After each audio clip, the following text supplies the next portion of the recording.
Assalamu alaikum wa rahmatullahi wa barakatuh. Deep sympathy and love and sharing the sorrows of all those people who have lost their lives in last Monday attack in Manchester, 22nd of May 2017. My sympathies are for you. I'm not the one who is sitting and laughing and thinking it's good what has happened. No, my heart is with those people who have died, the young ones who died, the old people who have died, and people who are in shock and people who are injured. My deep sympathy is for them. I'm with you in your sorrows.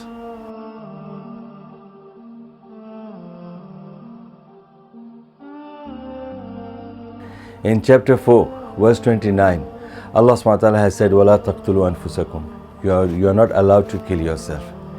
If killing oneself is haram in Islam, hadith which is in Sahih Muslim, that the way a person kills himself, like suicide, killing himself, he will be punishing himself in the hellfire the same way as he has killed himself in this life. Islam has said that this is haram. It is not permissible to kill yourself. How can we justify killing of other innocent people? So we have to think. And those people who are doing this, and the media, all those people are ascribing them to Islam or calling them Muslims, they are not from Islam, they are not Muslims. They can be extremists or they can be terrorists, but they cannot be true Muslim. Because Allah SWT has said with regards to the saving of the life of the humanity, Allah has clearly mentioned in chapter 5 verse 32, where it says, and this law is Allah is bringing the same law for us, for the Jew, for the Christian, because the whole scenario is speaking about the Jew and their law in Torah. Chapter 5 verse 32, Allah SWT is saying that saving of one life, human life, is as if equal to saving the whole humanity, and taking the life of one innocent person as if you are taking or killing the whole humanity. This is with regards to saving of the life and killing of the life. This is what Islam teaches, and this is the only verse in the Quran. This is the only in the Quran, nowhere in any other religious book. There are books which they talk about killing. There are books which they talk about saving of the life, but not in this way. This is a doctrine of Islam which is found in the heritage of Abrahamic religion. It is found in Torah, it was said in Quran, and it's a continuation of that. So, saying that this is from Islam, it's not for Islam. Islam condemns this attack, and the attack has happened similarly in the past. Islam never encourages suicide or suicide bombing where it kills the innocent people. Also, it is mentioned with regards to jihad. They are saying that Islam is teaching jihad, killing of the non-Muslims, and people are saying these Maulvis and these scholars, they are just misinterpreting the verses. No. If we see all those verses that speak about the killing of non-Muslim or fighting between Muslims and non-Muslim, definitely they are all related to the war. It's not like civil fight, it's not like fighting in the street. No. It's a war, and in that war there is a discipline which is Mahabharata speaks about jihad. Nobody says that's a Hindu book, but because the word jihad is not there, so they don't talk about it. They always say it is yud, yud, yud. Yud means fight. And even Bible speaks about the sword. Jesus gave the sword to his disciple to kill the people. Nobody speaks about that. And then only the word jihad, which is mentioned in the Quran, and the people, they quote verses that kill the non-Muslims wherever you find. This is not from Islam. They are quoting it from out of context, because these verses are all at the time of war. Either you kill or they kill.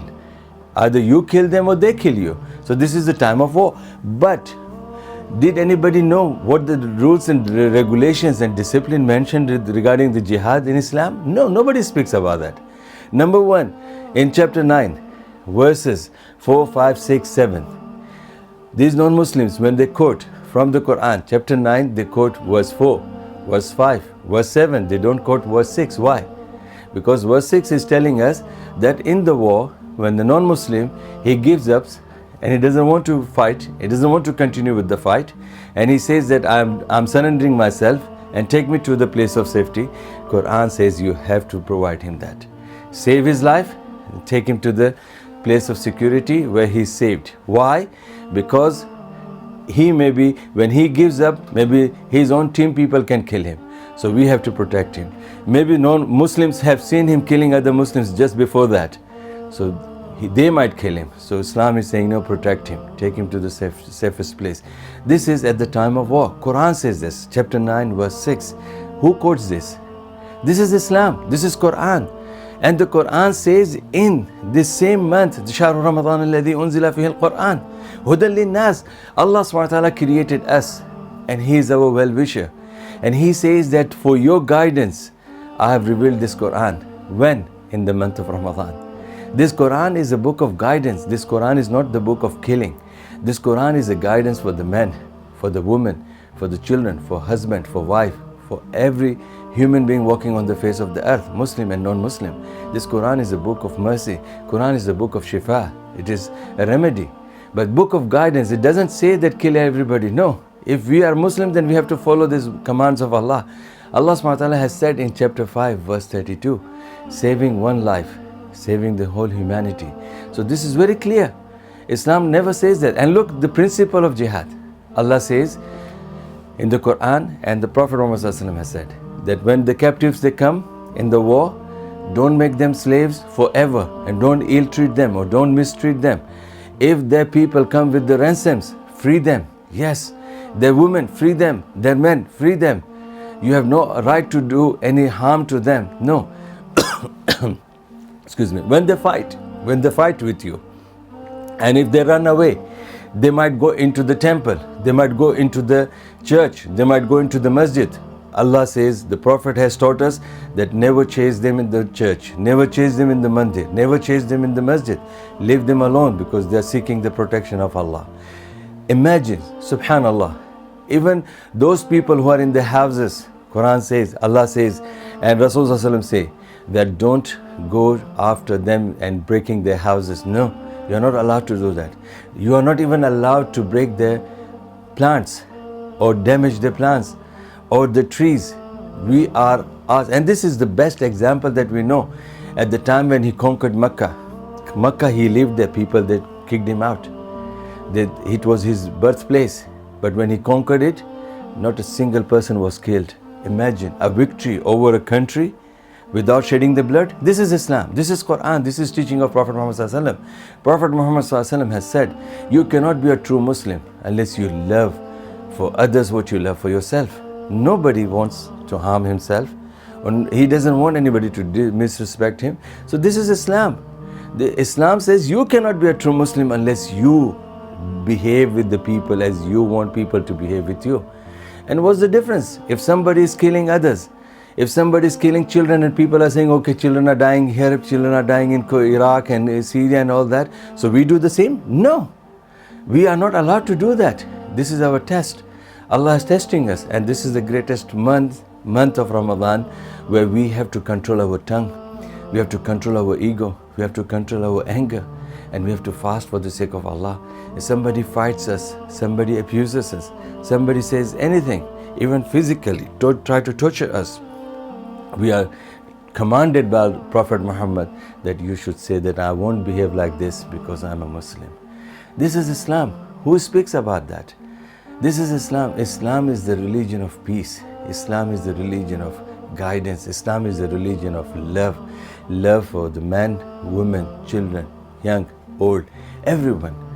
And Islam is the only religion that tells you that love your neighbor, love your people, love your country, abide by the law of the country. Nobody says this. Only when things are happening, they ascribe it to Islam. Islam is not the religion of terror. Islam is not the religion of extremism. People who are fasting, people who have the beard, women who covered the hair, go back to the history of the humanity. Go back to the religion of Adam. Go back to the religion of Nuh, Musa, Isa, Yahya, Zakaria. Look at Mary. Look at Mary, mother of Jesus. Wasn't she covering herself? Is she extremist? Is she terrorist? No. So why Muslim, when the Muslim woman is covering herself, she is considered to be terrorist? No. This is the same thing when we talk about the beard. Beard does not mean a Muslim who is having the beard so he becomes terrorist or extremist. What about Jesus? He had beard. What about Moses? He had beard. What about Harun, his brother? Aaron, he has beard. It is mentioned. So this is the etiquette of a Muslim right from the time of Adam alayhi salam. So having the beard does not make you extremist. Having the beard does not make you terrorist. Reading of the Quran in the bus, in the train does not make you terrorist. This is rather shows that you are a practicing Muslim.